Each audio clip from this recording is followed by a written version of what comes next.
नमस्कार मैत्रिणींनो, आजच्या व्हिडिओमध्ये आज आपण बघणार आहोत 36 साईजच्या बॅक पार्टची कटिंग कशी करायची।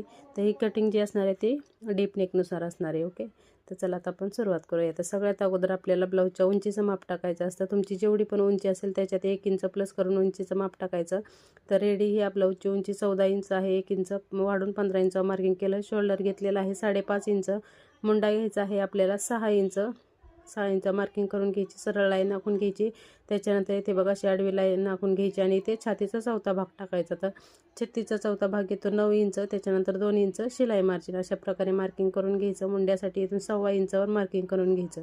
आणि जर तुमचा बॅक नेक 10 इंचापेक्षा जास्त जर डीप असेल तर इथे बघा अशा प्रकारे अर्धा इंच मार्किंग करून घ्यायचं। अशी क्रॉस लाईन आखून घ्यायची आणि नंतर आपल्याला इथे मुंड्याचा आकार देऊन घ्यायचा आहे। म्हणजे पाठीमागच्या साईडला थोडाफार गोळ किंवा चोन्या वगैरे येतात ना, ते येत नाहीत। त्या जास्त 10 इंचापेक्षा जास्त डीप असेल तर अशा प्रकारे अर्धा इंच बॅकला क्रॉस करून नंतरच मुंड्याचा शेप द्यायचा। म्हणजे बॅक पार्टला एकदम परफेक्ट असा ब्लाऊज बसतो। त्याच्यानंतर गळा रुंदी घेतलेली आहे 2.5 इंच आणि इथं खालच्या साईडला बघा कमरेचा चौथा भाग प्लस 1 इंच पाठीमागच्या डॉटसाठी आणि 2 इंच आपलं शिलाई मार्जिन।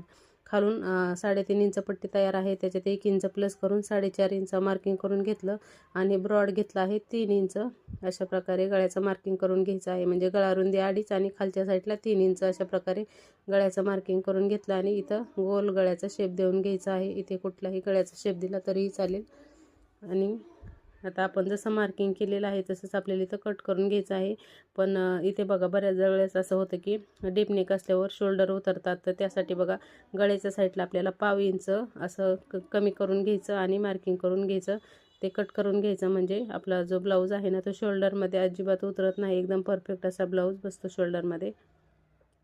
तर इथे बघा आता आपल्याला टक्सचं मार्किंग करून घ्यायचं आहे। तर टक्सचं मार्किंग करण्यासाठी जिथपर्यंत आपली फिटिंगची लाईन आहे त्याचं हाफ करून घ्यायचं, वरती 4 इंच घ्यायचं आणि आपला टक जो आहे तो 1 इंचचा असणार आहे। तर दोन्ही साईडला अर्ध्या इंचावर मार्किंग करून घ्यायचं। इथे अशा प्रकारे बॅक टक्स जो आहे तो आपला इथं रेडी होतो। तर इथे बघा अशा प्रकारे पूर्ण ब्लाऊजची इथं कटिंग करून झालेली आहे। तर कसा वाटला व्हिडिओ कमेंट करून सांगा आणि आवडल्यास लाईक आणि फॉलो नक्की करा। आणि पुढच्या व्हिडिओमध्ये याच्या फ्रंट पार्टची कटिंग बघूया।